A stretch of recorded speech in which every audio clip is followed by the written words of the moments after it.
Hello friends. So today we are going to discuss modern business environment chapter 2 of costing CA final. So I'm going to discuss the important topics for the exam जो आप लोगों को learn करने हैं.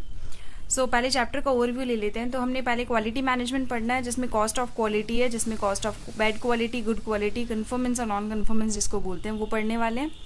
Then हम लोग उसके बाद में पढ़ेंगे टोटल क्वालिटी मैनेजमेंट जिसके अंदर 6 C's हैं, डीमिंग के पॉइंट्स हैं, PDCA है and business excellence model, EFQM, Baldrige criteria, organisational culture, then उसमें concepts of excellence, conceptual framework, logical assessment framework. First हम इस वीडियो के अंदर इस क्वालिटी मैनेजमेंट के बारे में पढ़ेंगे. So let's get started. So modern business environment का मतलब है पहले जो मार्केट सेलर मार्केट होता था, दैट इज सेलर्स अपने हिसाब से सब कुछ करते थे, but now it shifts to buyers market. Buyer के लिए जो अब बायर के अकॉर्डिंगली सब कुछ डिसाइड होता है, whether it is a price, whether it is quality, everything has to be decided on according to the buyers choice. और सेलर मार्केट से बायर मार्केट की तरफ शिफ्ट हो गया है, उसके कुछ पॉइंट्स दे रखे हैं. फिर हमारे पास है cost of quality. Cost of quality जो होती है दैट क्या होता है कि हम लोगों को अपनी क्वालिटी मेंटेन करने के लिए कुछ खर्चा करना पड़ता है. जो खर्चा हम लोग अपने प्रोडक्शन स्टेज से पहले कर देते हैं वो होती है प्रिवेंशन कॉस्ट, प्रोडक्शन स्टेज के दौरान करते हैं वो होती है क्वालिटी कॉस्ट, एंड देन जो हमारे पास अप्रेजल कॉस्ट होती है, एंड उसके बाद जो हमारे पास like after production but before delivery to customer जो आता है वो इंटरनल फेलियर कॉस्ट है, एंड आफ्टर जो डिलीवरी टू द कस्टमर हमारे पास आती है एक्सटर्नल फेलियर कॉस्ट. फर्स्ट हम लोग डिस्कस करेंगे यहाँ पर प्रिवेंशन कॉस्ट. प्रिवेंशन कॉस्ट का मतलब ऑलरेडी मैं आपको बता चुकी हूँ कि आपको जब प्रिवेंट करते हो आप poor quality of product and services, उसके लिए जो कॉस्ट करते हो incur to avoid the quality problems वो होती है प्रिवेंशन कॉस्ट. ये क्या करता है, कोशिश करता है फेलियर एंड अप्रेजल कॉस्ट को मिनिमम रखने के लिए. आप अगर पहले से ही उसमें अगर अपना प्रिवेंशन कॉस्ट लगा लोगे, प्रिवेंटिव मेजर्स लगा लोगे, तो आपका जो इंटरनल एक्सटर्नल फेलियर कॉस्ट होगा वो अल्टीमेटली कम आ जाएगा. उसके कुछ एग्जाम्पल्स है जो आपको लर्न करने हैं सो दैट आप डिफ्रेंशिएट कर पाओ which is prevention cost which is appraisal cost. तो हम यहाँ पर क्वालिटी इंजीनियरिंग, पहले कुछ क्वालिटी से रिलेटेड है, quality engineering, quality training, quality planning, quality reporting, quality audits, quality circles, then supplier evolution, selection, preventive equipment maintenance. तो ये आप लोगों को लर्न करना है. उसके बाद हमारे पास अप्रेजल कॉस्ट है. तो जो भी खर्चा हम लोग हाई क्वालिटी लेवल्स मेंटेन करने के लिए हर स्टेजेस पर कंफर्म करने के लिए क्वालिटी स्टैंडर्ड्स एंड हमारे पास परफॉर्मेंस रिक्वायरमेंट, हमारी जो क्वालिटी स्टैंडर्ड्स और परफॉर्मेंस रिक्वायरमेंट मीट हुई है या नहीं हुई है, तो वो अप्रेजल कॉस्ट यहाँ पर रहेगा उसके लिए. इसके अंदर हम लोग ये सारे जो है एग्जांपल्स यहाँ पर दे रखे हैं कि पैकेजिंग का इंस्पेक्शन करना, टेस्टिंग इंस्पेक्शन मटेरियल, या फिर कोई सर्टिफिकेशन, आउटसाइड सर्टिफिकेशन, इंस्पेक्शन और टेस्ट परफॉर्म करना, product acceptance, process acceptance. Internal failure cost के अंदर यहाँ पर हमारे पास है, इसे भी हम लर्न कर लेंगे. ये एसोसिएटेड है कि कस्टमर को प्रोडक्ट मिलने से पहले पहले जो भी कॉस्ट आइडेंटिफाई हो गई है, लाइक कोई भी अगर स्क्रैप हो गया, रीवर्क हो गया, देन हमारे पास यहाँ पर है रीडिजाइनिंग, रीटेस्टिंग, डाउन टाइम. तो ये सारे हमारे पास आ जाएंगे internal failure. External failure cost के अंदर है जो प्रोडक्ट हम लोगों ने ऑलरेडी डिस्कवर कर लिया है, कस्टमर ने उसकी डिफेक्ट को डिस्कवर किया है, वो हो गया cost of recalls, lost sales due to product poor product performance, return allowances, warranties repaid, product liability, customer dissatisfaction, lost market share, customer support. Cost of quality, cost of control and cost of failure of control मिलके बनते हैं which is cost of conformance and cost of non conformance. ये सारी cost मिलाकर बोलते हैं cost of quality. ये cost हम लोगों को मिनिमम रखनी होती है सो दैट हमारे पास हमारा जो अगर COQ मिनिमम रहेगा तो हमारी क्वालिटी जो है वो इम्प्रूव करेगी, बेटर रहेगी. एंड देन यहाँ पर एक एग्जाम्पल दे रखा है जो कि हम लोगों को जो सिंपल कैलकुलेशन से निकालना है. फिर ऑप्टिमल COQ वो होता है जहां पर हमारी जो COQ मिनिमम होती है. हम लोग ये केस सिनेरियो डिस्कस कर लेते हैं कि JK limited produce and sell करता है single product. Presently the company is having its quality control system in a small way at an annual external failure and internal failure cost of 4,40,000, 8,50,000 respectively. As the company is not able to ensure supply of good quality products up to the expectations of its customer and wants to manage competition to retain market share, consider an alternative quality control system. So क्योंकि उसका एक single cell वो product कर रहा है and उसकी जो internal failure external cost हमारे पास गिवन है, तो उस लेकिन ये सेटिस्फैक्ट्री नहीं है सिस्टम, तो वो ऑल्टरनेटिव क्वालिटी कंट्रोल सिस्टम को इंट्रोड्यूस करना चाहता है ताकि उसका मार्केट शेयर बना रहे.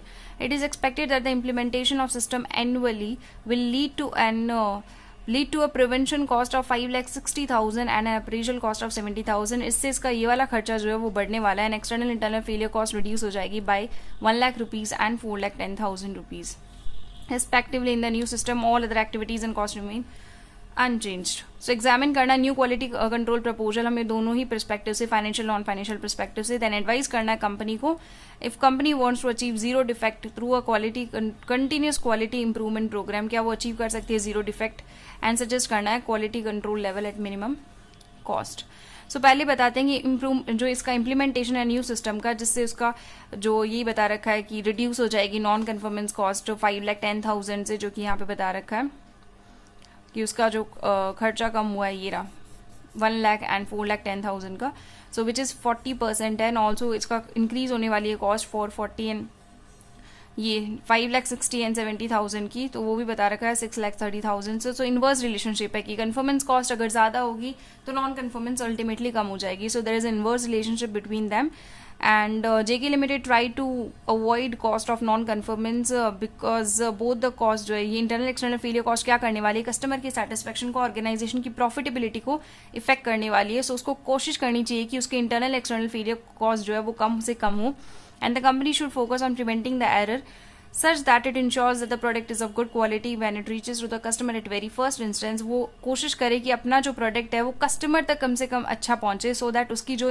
रेपुटेशन है वो इफेक्ट ना हो, and this enhances the customer experience, बढ़ाएगी एंड एलिमिनेट कर देगी scope of external failure cost. इससे उसका जो एक्सटर्नल फेलियर कॉस्ट है, सेल्स, रिटर्न, वारंटी क्लेम्स, ये कम हो जाएगा एंड बेटर क्वालिटी आने की वजह से सेल्स और बढ़ेंगी, which is ultimately giving it's benefit in the long run, since it is not only yielding significant improvements to quality but also sales order भी उसके बढ़ जाएंगे। So new proposal जो additional cost वाला from non financial perspective it seems to be a good option, should accept कर लेना चाहिए। So ये हम लोगों ने बता दिया। यहाँ पर फाइनेंशियल परस्पेक्टिव से नहीं करना चाहिए क्योंकि उससे एक्स्ट्रा खर्चा हो रहा है। सो दोनों हम लोगों ने चीज़ें यहाँ पर एक्सप्लेन कर दी। And then it is possible to increase the quality while at the same time reducing both conformance and non-conformance cost if a program of achieving zero defect or continuous improvement is followed। अगर आपको दोनों cost को कम करना है तो आप क्या कर सकते हो, साथ ही साथ में जीरो डिफेक्ट अचीव करना है तो ये पॉसिबल है। इससे आप कैसे अचीव कर सकते हो, बाई कंटिन्यूस इंप्रूवमेंट्स अचीव कर सकते हो। To implement this elimination of all form, आप सारा वेस्ट जो है, rework, yield loss, unproductive time, over design, inventory, idle facility, safety accidents, ये सारी जो चीज़ें हैं आप इनको हटा दो, एलिमिनेट कर दो, जिससे आपका क्या होगा, कंटिन्यूस इंप्रूवमेंट होगा, जीरो डिफेक्ट अचीव हो जाएगी। And last one is to achieve 0% defect cost of conformance must be high as a greater portion of defects are accepted. However, these costs can be reduced, उनको कम किया जा सकता है। Cost of non-conformance should be nil, but these will increase the accepted level of the defect rises. And there should be a acceptable level of defects at which the total cost of the quality at minimum. So basically इसमें बता रखा है कि आपको total cost अपनी minimum रखनी है, acceptable level of defects आप ले लो, क्वालिटी कंट्रोल जो लेवल लगाकर। सूटेबल क्वालिटी कंट्रोल क्या रहेगा, there should be acceptable level of defects. So next बात करते हैं कि नॉन कन्फर्मेंस कॉस्ट को कम करने के लिए दो मेजर्स हम अडॉप्ट कर सकते हैं, which is TQM and TPM। TPM will discuss in another chapter, हम यहाँ पर TQM की बात कर लेते हैं। TQM का पहले हम डेफिनेशन की बात करते हैं। तो मैंने इसमें डेफिनेशन जो अलग की है, आप भी इसको नोट डाउन कर लीजिए, आपको इसको लर्न करना है। TQM बेसिकली क्या, इंटीग्रेटेड सिस्टम है of planning and control by management. एक ऐसा इंटीग्रेटेड सिस्टम जो मैनेजमेंट प्लान एंड कंट्रोल करती है to meet customers expectations and organisational objective. किस चीज़ के लिए, कस्टमर के एक्सपेक्टेशंस को और ऑर्गेनाइजेशन के ऑब्जेक्टिव को अचीव करने के लिए। By continuous improvement in quality, quality को कंटिन्यूसली इंप्रूव करके, आपको अपना कंटिन्यूस इंप्रूवमेंट करके क्वालिटी को, जिससे आपका एम जो अचीव करने का, जीरो डिफेक्ट इन क्वालिटी, वो अचीव हो जाए। सो दिस इज द डेफिनेशन, आप वीडियो रोक के इसको नोट डाउन कर लेना। And TQM is an investment not a cost. हम TQM को एज ए इन्वेस्टमेंट यहाँ पर देखेंगे, कॉस्ट की तरह नहीं देखेंगे।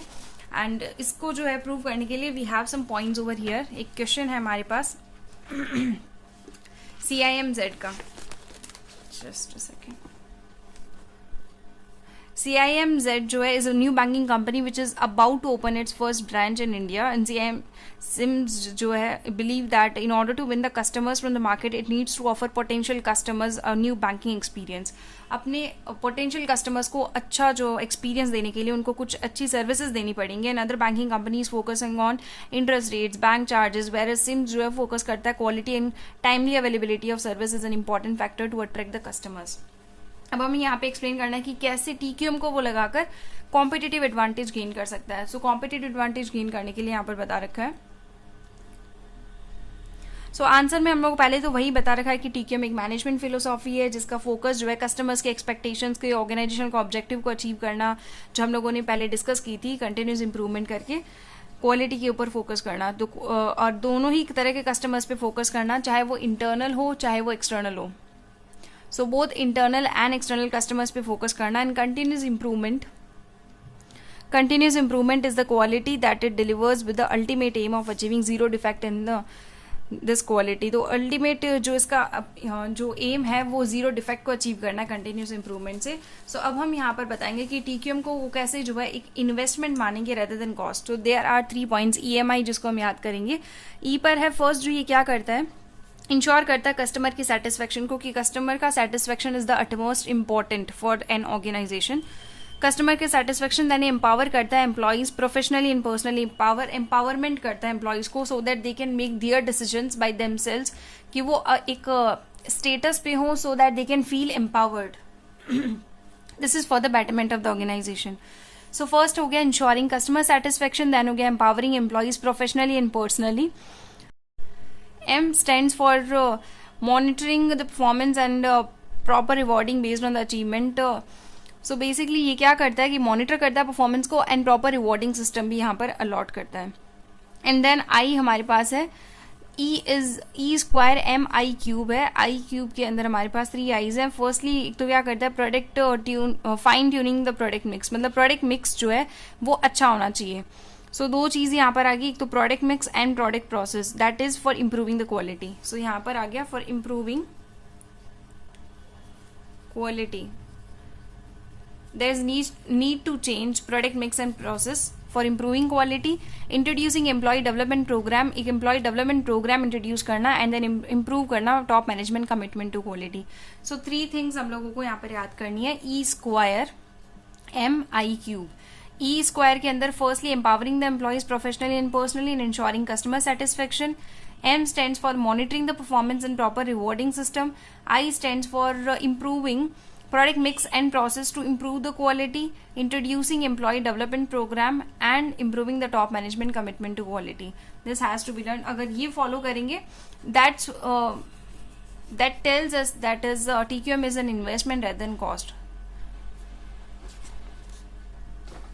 कमिंग बैक टू 6 C's जो है TQM के अंदर basically are very important successful implementation के लिए। Commitment, culture, continuous improvement, cooperation and customer focus control. Commitment जो यहाँ पर बता रखा है, दैट इज TQM जो प्रोसेस है basically, that commitment must come from the top management, की टॉप मैनेजमेंट खुद इन्वॉल्व रहे। टॉप मैनेजमेंट से लेकर लोअर मैनेजमेंट तक everybody is aware of the TQM, कि उनको क्वालिटी जो है मस्ट प्राइमरी जो रहना चाहिए फोकस। सो क्वालिटी उनका प्राइमरी फोकस रहना चाहिए। एंड कल्चर मीन्स सबका एटीट्यूड एंड कल्चर चेंज कर देना पूरे ऑर्गेनाइजेशन का, make quality everyone's part of everyone's job, normally उसको अपने जो है कल्चर में इंटीग्रेट कर लेना। एंड कंटिन्यूस इंप्रूवमेंट है, तो ये एक प्रोसेस है, प्रोग्राम नहीं है। It is a never ending process. ऐसा नहीं है कि आपने एक बार लगा दिया तो खत्म हो गया, नहीं, you have to follow it throughout the production process, throughout the working.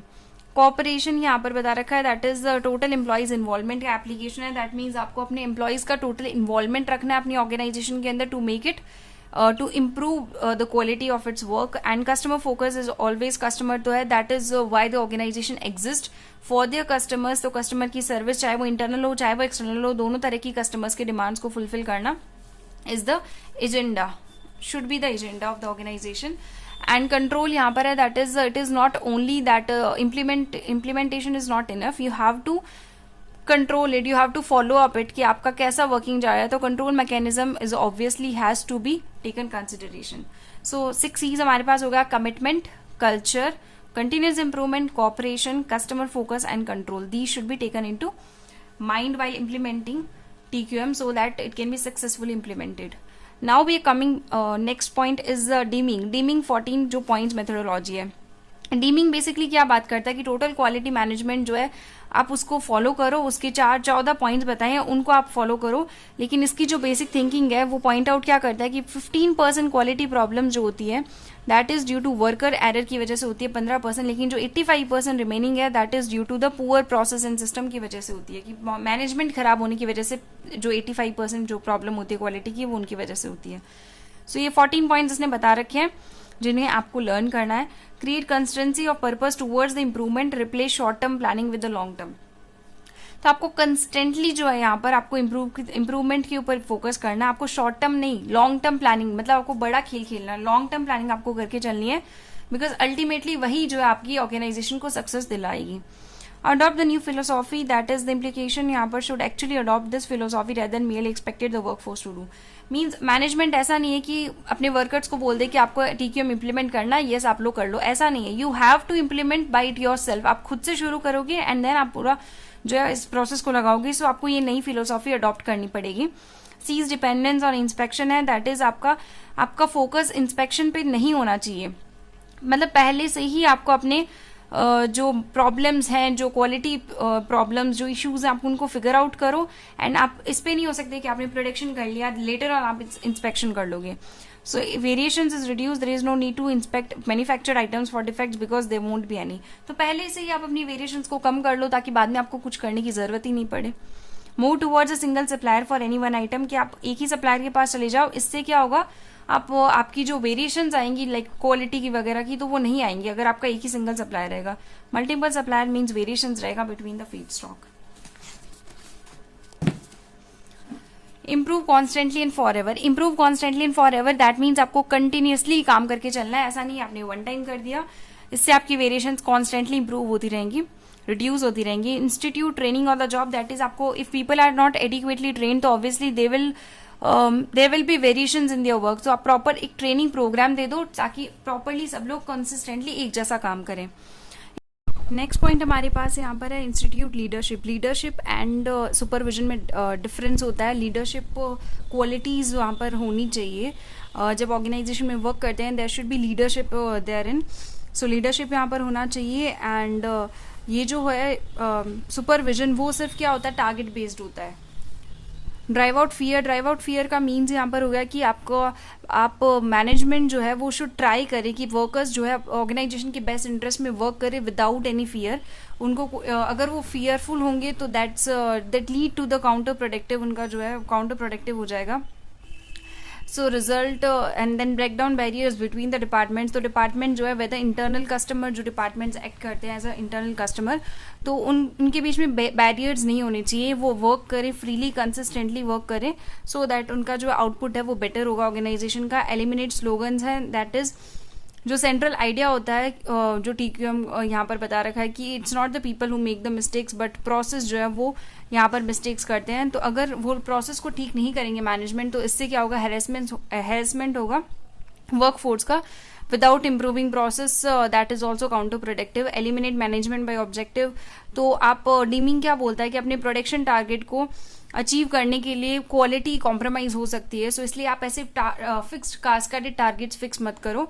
आप ऑर्गेनाइजेशन के बेटरमेंट के लिए उसको instead of fixing targets but आप वर्क करो कि आप कैसे इंप्रूव कर सकते हो. And remove barriers to the pride of workmanship है तो कि आप मैनी ऑफ द जो problems reduce. So basically worker satisfaction अगर इम्प्रूव होगा तो अल्टीमेटली बहुत सारी प्रॉब्लम्स है वो रिड्यूस हो जाएंगी. Next institute education and self improvement आप लेकर आओ अपनी ऑर्गेनाइजेशन के अंदर. And transformation is everyone's job, कि हर कोई ट्रांसफॉर्म करे, चेंजेस को अडॉप्ट करे. So these are the 14 Deming के प्रोविजंस जो acid metric EIBI. So this is the abbreviation, आप इससे लर्न कर सकते हो. एंड नेक्स्ट हम चलते हैं PDCA साइकिल है, that is plan do check act. Plan do check act में हमारे पास एस्टैब्लिश करो आप ऑब्जेक्टिव्स एंड डेवलप करो एक्शन प्लान, देन इंप्लीमेंट करो जो आपने प्रोसेस प्लान किया है एंड देन आप उसके मेजर करो इफेक्टिवनेस को and then take corrective action if there is any variation.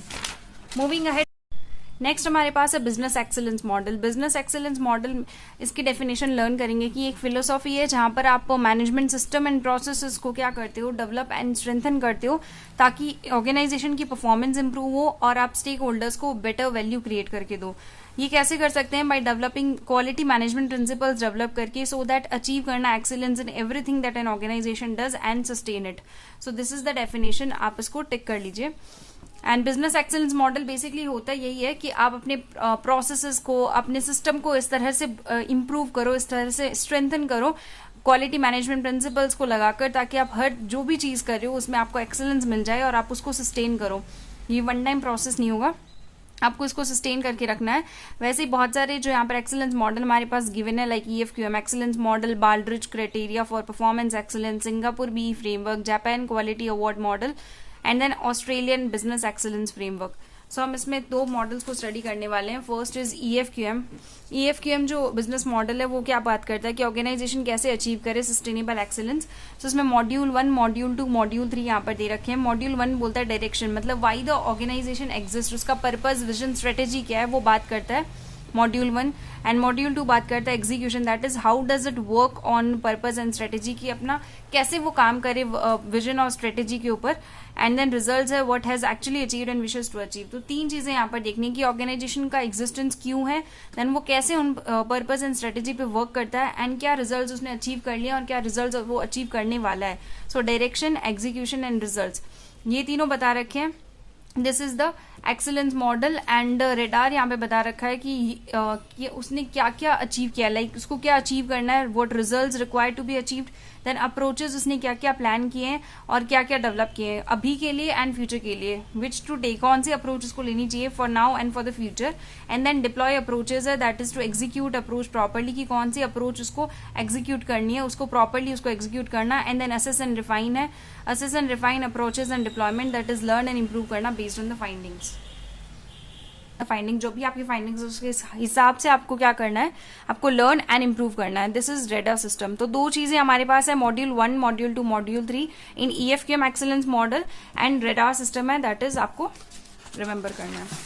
Last हमारे पास यहाँ पर जो आ रहा है for this video, last concept is बाल्ड्रिज criteria for performance excellence, जिसको आप LSCMWPB से याद कर सकते हो कि लीडरशिप क्या क्या बोलता है, कि बाल्ड्रिज क्राइटेरिया क्या बोलता है कि ये 7 कैटेगरीज हैं जिससे आपकी बिजनेस की एक्सीलेंस बिल्ड हो सकती है। जैसे लीडरशिप होना जरूरी है, देन स्ट्रेटेजिक प्लानिंग का, customer and market focus, measurement analysis, knowledge management, work force, process management and business results. ये फाउंडेशन बनेगी आपकी एक्सीलेंस के लिए।